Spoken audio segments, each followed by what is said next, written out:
இன்னும் காலப்போக்கில் கொஞ்சம் கொஞ்சமாக அடுத்த ஜென்ரேஷனுக்கு அதை மாற்ற முடியும். அப்துல் கலாம் அவர்கள் சொன்னது மாதிரி தான். அவர் ஏன் ஸ்கூல் பிள்ளைங்களை டார்கெட் வச்சாருன்னா, மேலே உள்ளவங்களை இவங்க மாற்ற முடியாது, ரொம்ப கஷ்டம்.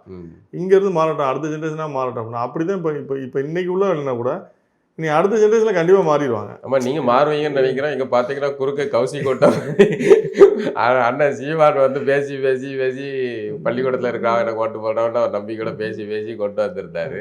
தகவல்னு பார்த்தீங்கன்னா விஜய் இறக்கி விட்டு அந்த அந்த மாற்றத்தை தகர்க்கிறாங்களே, அது எப்படி அது மாற்றத்தை தகர்த்தா கூட அது அவரை நம்ம தடுக்க முடியாதுண்ணே. நீங்கள் நம்ம பேசுகிறது வந்து தமிழ் தேசிய அரசியல் தான். நீங்கள் அவர்கிட்ட வந்து நமக்கு முரண்னு பார்த்தா வந்து அவர் பெரியார் வந்து கொள்கை தலைவர்னு சொல்கிறான்றதுல நம்ம முரண்படுறது. அதுலேயும் அவர் என்ன சொல்கிறாருன்னா, பெரியார் வந்து எல்லா கொள்கையும் நான் எடுத்துக்கல, எனக்கு விருப்பமான மட்டும் தான் எடுத்துக்கிறேன்ற. இப்போ நமக்கு செட் ப்ராப்பர்ட்டியாக வச்சுக்கலாம். இப்போ நீங்கள் அண்ணன் கூட வந்து ஒரு காலத்தில் பெரியார் மேடைகளில் இருந்தவங்க.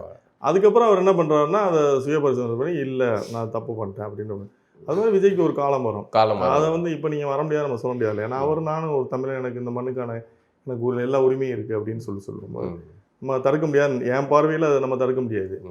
ஏதோ ஒரு வகையில் வந்து திராவிடத்தை அடிக்கிறதுக்கு வகையில் பாடி வந்தால் சரி. ஆனால் அவர் திராவிடத்தை அடிக்க மாட்டேங்கிறார். அவர் வந்து சீமான் வந்து இப்போ பாரதி கடப்பாறை எடுப்பேன்னா இவர் ஈரோட்டு கடப்பாறை இல்லை எடுப்பேன்னுங்காரு. அப்போ மாறும் எல்லாமே ஒரு இதை சொல்கிறோம்ல, அவருக்கு அதுக்கான ஒரு டைம் இருக்குல்ல. அவருக்கு அப்படி எழுதி கொடுத்து அப்படி சீமானை வெளியேற்றுறாங்களோ, சீமான் அடிக்கிறதுக்காக அப்படி எழுதி கொடுக்குறாங்க. ஏன்னா இது வந்து சுயமா விஜய் எழுதுன மாதிரி எனக்கு தெரில. விஜய் இந்த இவ்வளோ நுணுக்கமாக வந்து வார்த்தை பிரயோகங்களை அவர் செய்வாரான்னு எனக்கு தெரில.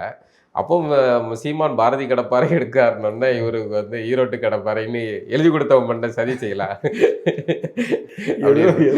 எனக்கு கூட அவர் கூட இருக்கிறது வந்து பெரிய தெலுங்கு லாபி தானே இருக்கு விஜய் கூட. அது நீங்கள் நம்ம தவிர்க்க முடியல. இங்கே வந்து 10 பேரில் 5 பேர் அவங்க இருக்காங்கன்றது ஒன்று தான். நீங்கள் நம்மளோட அவங்க தமிழ் தெளிவாக பேசுவாங்க.